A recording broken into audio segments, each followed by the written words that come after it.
Hello everyone, good morning. आज बात करेंगे होम्योपैथिक मेडिसिन हिपरसल्फ की। तो डॉक्टर हेनमन ने तो एक ऐसी अल्टरनेटिव सिस्टम दिया है जो आज पूरी दुनिया में अपनी एक पहचान बना चुका है, होम्योपैथी। तो इसी होम्योपैथी की एक मेडिसिन है हिपरसल्फ, जो बहुत ही ज़्यादा कॉमनली यूज़ होती है रोज़ की प्रैक्टिस में। तो आइए आज हिपरसल्फ को देखते हैं, समझने की कोशिश करते हैं। सबसे पहले तो इसके कीनोट सिम्टम देख लेते हैं। इसमें मरीज बहुत ही सावधानी से खाना पीना खाए, तब भी उसका पेट हमेशा खराब ही रहता है। थोड़ी सी ठंडी हवा लग गई, बीमारी हो गई, खांसी हो जाना, और जिससे हमेशा कपड़े से बदन को ढक करके रखता है। टोपी पहनेगा, चादर ओढ़ेगा, जैसे सोराइनम में होता है। बच्चों को डायरिया हो गया और उसमें जो मोशन होता है, लूज मोशन होता है, उसमें खट्टी दुर्गंध रहती है, सफ़ेदी रहती है और बदबूदार पतला मोशन होता है। फोड़ा फुंसी घाव हो गया तो उसमें जो डिस्चार्ज आता है उसमें बहुत ज़्यादा बदबू रहती है। पसीना हर वक्त आता है, लेकिन पसीना आने से मरीज को आराम बिल्कुल भी नहीं लगता। गले में हमेशा ऐसा दर्द होगा जैसे मछली का कांटा उसमें चुभ रहा है। इसमें कुछ और मेडिसिन है। ये तो गले के अंदर का दर्द है, मछली का कांटा चुभ रहा है। मान लीजिए वो दर्द बाहर मालूम दे, तब आपकी मेडिसिन लैक्सिस है। अगर लेफ्ट साइड में गले में चुभने जैसा दर्द मालूम दे, तब भी लैक्सिस है। राइट साइड में दर्द मालूम दे और गर्म चीज़ जैसे चाय कॉफ़ी पीने से आराम लगे, तो लाइकोपोडियम है। दर्द इतना हो कि मरीज कुछ घोटता ही नहीं कि दर्द होगा, इस डर की वजह से वो थूक को भी नहीं घोटेगा, तब आपकी मेडिसिन मर्क्यूरियस है। और थूक घोटने पर ही मछली के कांटे जैसा दर्द हो, तब आपकी मेडिसिन इग्नेशिया है। थूक या घूंट कुछ भी पानी पीना। पेशाब में जो ब्लैडर होता है वो काफ़ी कमज़ोर हो जाता है और पेशाब बहुत धीरे धीरे होता है, बूंद बूंद करके होता है, ड्रॉप बाय ड्रॉप। पेशाब निकलने से पहले मरीज को कुछ देर बैठना पड़ता है। वो बोलेगा डॉक्टर साहब, जाकर बैठे रहते हैं तो 2-3 मिनट के बाद 2 बूंद 3 बूंद 4 बूंद ऐसे पेशाब होता रहता है। तो ये सब ब्लैडर की कमजोरी की वजह से होता है। और जब पेशाब हो जाती है, वो वेग इच्छा खत्म हो जाती है, बूंद बूंद करके चलो पूरा पेशाब निकल गया, तब भी मरीज को ये लगता है कि थोड़ा सा पेशाब उसी में रह गया है। अब मान लीजिए कोई ऐसा मौसम हो जिसमें पछुआ हवा चल रही है और पछुआ हवा चलने के बाद मरीज को खांसी आने लगी, तब उसमें आपकी पहली मेडिसिन है हिपरसल्फ। हाइपर सेंसिटिव होता है टच के लिए। कोई भी शरीर में बीमारी हो गई, कोई भी फोड़ा फुंसी एब्सेस या कोई भी दिक्कत है, जोड़ों में दर्द है, गठिया है, तो उसको मरीज छूने नहीं देगा। जैसे ही टच करेगा मरीज एकदम चिल्ला उठेगा, अरे मत छुओ भाई। फोड़ा आप मरीज देखेंगे आया क्लिनिक में बैठा और आपने छुआ, बस उसको तुरंत दर्द होने लगेगा, छूना आपको अलाउ करेगा ही नहीं। तो फोड़े में 3 मेडिसिन बेसिकली हैं, एक बेलाडोना, एक मक्सॉल और एक हिपरसल्फ। बेलाडोना बिल्कुल इनिशियल स्टेज के लिए, जब रेडनेस रहता है, तनाव रहता है और पेन रहता है। मर्सॉल जब पस का फॉर्मेशन होना शुरू हो जाता है, तो ऐसी कंडीशन मरीज आता है, आप मक्सॉल दिए तो या तो पस बनेगा ही नहीं, या तो फिर तेजी से पस बनाना शुरू कर देगा। हिपरसल्फ देने पर वो पस को बहा देगा, दर्द को ख़त्म कर देगा और फोड़े को सुखा देता है। वैसे किसी भी तरह की जो फोड़े वाली कंडीशन रहती है, ऐसी कंडीशन में मारिस्टिका 3x देने पे फ़ायदा होता है। और भी मेडिसिन है, जैसे सड़ा हुआ घाव है जिसमें कीड़े पड़ गए हों, तो टेरेंटुला क्यूबेंसिस है।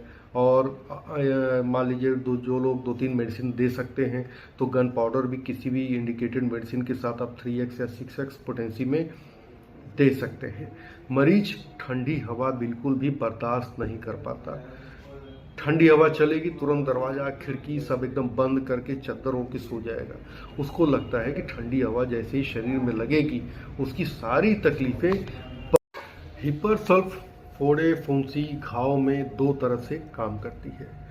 पहली कंडीशन ये है कि पीप बनना शुरू हो गया है, फोड़ा बहुत ही ज़्यादा सेंसिटिव है, छूने से ही बहुत तेज दर्द होता है और मवाद बनना चाह रही है, तब हिपरसल्फ हाई पोटेंसी देनी चाहिए, 200 या 1 m, कभी कभी आप 10 m भी दे सकते हैं।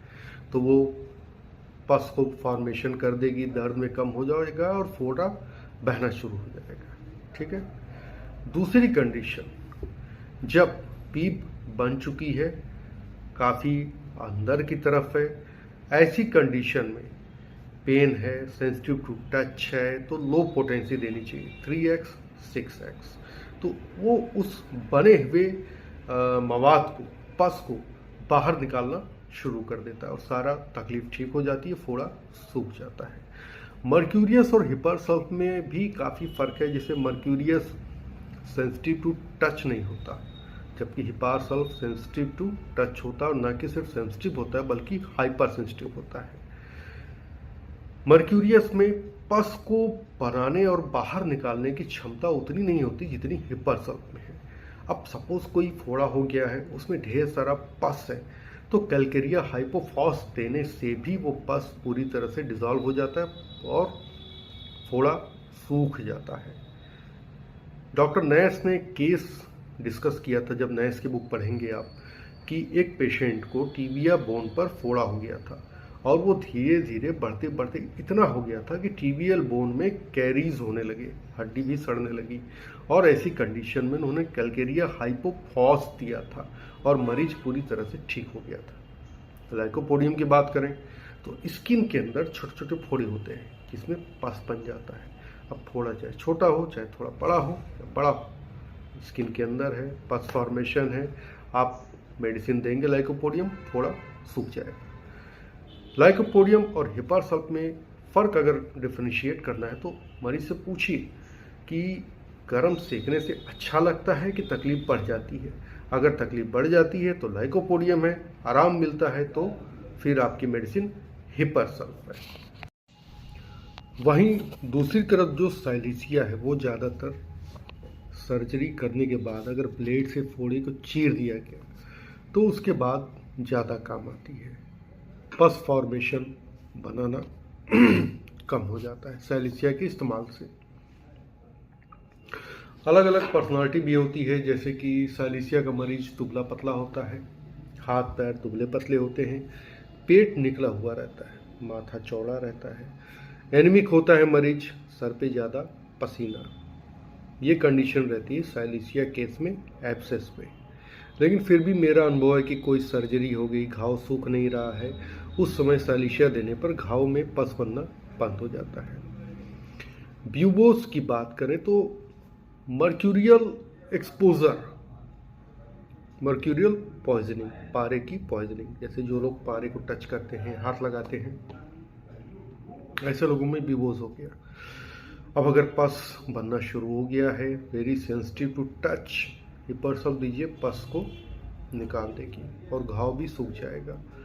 इसमें दो चीज़ें, अगर सिफिलिटिक है तो हिपरसल्फ ज़्यादा बेहतर काम करेगी, अगर मर्क्यूरियल है तो मर्क्सॉल ज़्यादा काम करेगी। मर्क्सॉल ओवर सेंसिटिव टू टच नहीं रहता है, तो अगर पस बन रहा है, ओवर सेंसिटिव टू टच है, तो आप मर्क्सॉल दे सकते हैं।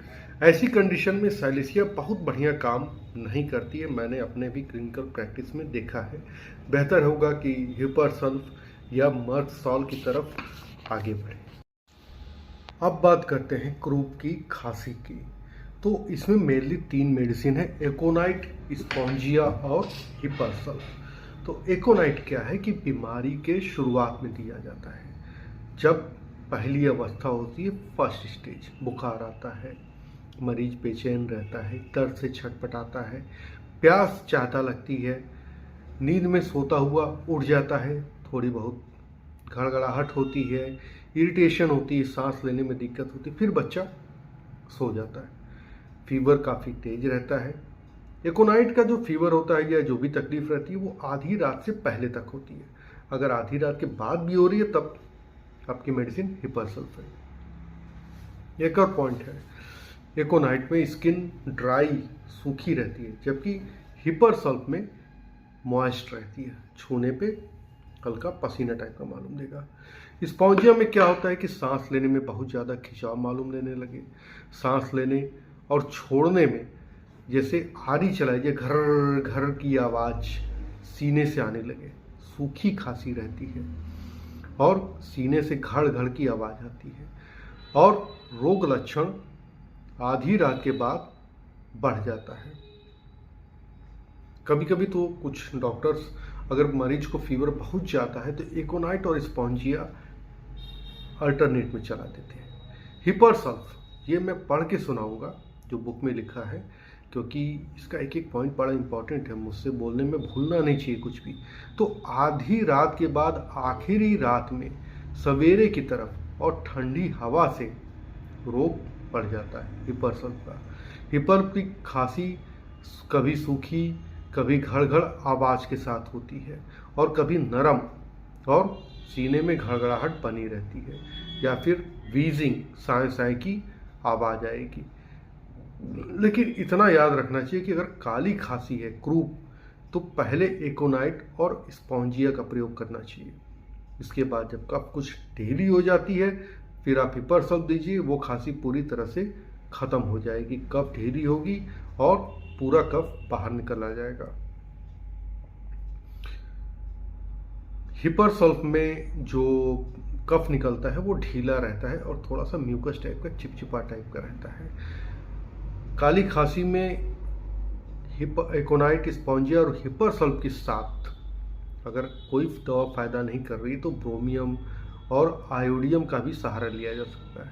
आधी रात के बाद खांसी आ रही तो मेफाइटिस भी आपकी बहुत अच्छी दवा है, और आपको ट्राइसोरा सिंगल डोज ड्रोसेरा आधी रात की खांसी में, होपिंग कफ में डेफिनेटली वो केस को पूरी तरह से डिसॉल्व कर देती है। ढेर सारे डॉक्टर इस क्रूप वाली कंडीशन में एकोनाइट, स्पॉन्जिया और हिपरसल्फ अल्टरनेट चलाते हैं, और जब हिपरसल्फ से बीमारी ठीक हो जाती है तो उसको कंप्लीट क्योर करने के लिए लास्ट में फास्फोरस वनम का एक डोज दे देते हैं। फेफड़े के रोग में चेस्ट इन्फेक्शन है और जो कफ निकल रहा है उसमें पस मिला हुआ है, तब आपको 3 मेडिसिन याद करनी है, हिपरसल्फ, स्कीला और यर्बा सेंटा। इन 3 मेडिसिन से ढेर सारी बीमारियां ठीक हो जाती हैं। क्रूप, निमोनिया हो गया, पस अंदर सप्रेस हो गया है, हिपरसल्फ दीजिए, डिस्चार्ज होगा, और जो निमोनिया की वजह से अंदर गांठें बन जाती हैं ट्यूबरकुल, वो डिसॉल्व हो जाएंगी। यहाँ तक कि ट्यूबरकुलोसिस के भी जो छाया रहती है, स्पॉट्स रहते हैं, उसको हिपरसल्फ ठीक कर देती है। अस्थमा की बात करें तो कोई मरीज अगर ऐसा है जिसको बरसात के मौसम में अस्थमा नहीं होता, लेकिन अगर ठंडी और गर्मी के मौसम में सांस फूलने लगती है, अस्थमा का अटैक आता है, तो आप हिपरसल्फ देंगे, उसका अस्थमा ठीक हो जाएगा। किसी को जॉन्डिस हो गई और जॉन्डिस के साथ शरीर में बहुत ज़्यादा खुजली है, इचिंग है, हिपरसल्फ जॉन्डिस भी ठीक कर देगा और उस इचिंग को भी ठीक कर देगा। क्रॉनिक टॉन्सिलाइटिस है, आपने मर्क्यूरियस दिया, नहीं आराम हुआ, हिपरसल्फ दीजिए, वो पूरी तरह से उसे ठीक कर देगा, बशर्ते कि टॉन्सिल्स बढ़े हुए हों और उसमें सुई की तरह चुभने जैसा दर्द हो, आँख की पलकों में, आँख में रेटिनाइटिस, पस बन जाए और ठंडी हवा लगे, ठंडी हवा में जाए या ठंडी पानी से धुले तो उसको बहुत दर्द हो, छूने से दर्द हो, तब भी आप हिपरसल्फ देंगे, मरीज ठीक हो जाएगा। मर्क्यूरियस में देखा गया है कि ठंडी हवा से मरीज को आराम मिलता है। पेट की बात करें तो लूज मोशन, बदबूदार स्टूल, पतले सफ़ेद, है ना, बच्चों में ख़ास तौर पे खट्टी बदबू, तो ये चीज़ तो पहले ही मैंने बता दिया था। और डाइजेशन में मरीज कितना भी सावधानी से भोजन करे, उसका पेट हमेशा खराब ही रहेगा। कान में दर्द, खूब दर्द हो रहा है, छूने भी नहीं दे रहा है मरीज, हिपरसल्फ दीजिए, दर्द खत्म हो जाएगा, डिस्चार्ज आना शुरू हो जाएगा। टेल्यूरियम में भी ऐसा होता है, कान में दर्द होता है, उसके बाद कान बहना शुरू हो जाता है और टेल्यूरियम में अंदर सड़न भी होने लगती है और जो डिस्चार्ज आता है बहुत ही ज़्यादा बदबूदार रहता है।